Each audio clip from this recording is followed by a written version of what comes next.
cómo pudo ser que en tus ojos mi destino haya podido ver. Jamás podré saber por qué. Quien te haya enviado, yo sabía que serías en mí el ángel que esperaba para ser al fin alguien feliz. Quiero ser tu amor eterno, te había esperado tanto tiempo y tú llegaste y mi mundo cambió. Borraste todo mi pasado, el tiempo tiene a mí siempre tendrás. Prometo cuidar este amor,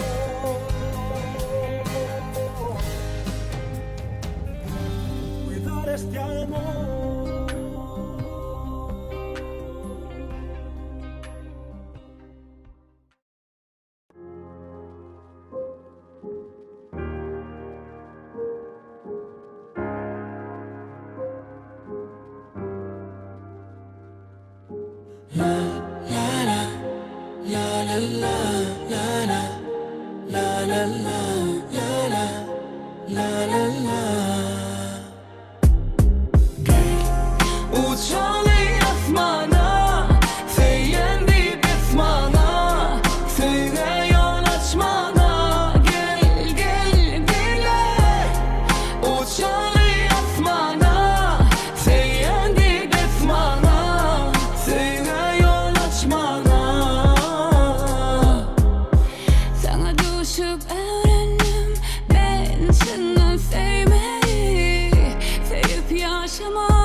Uçalı asmana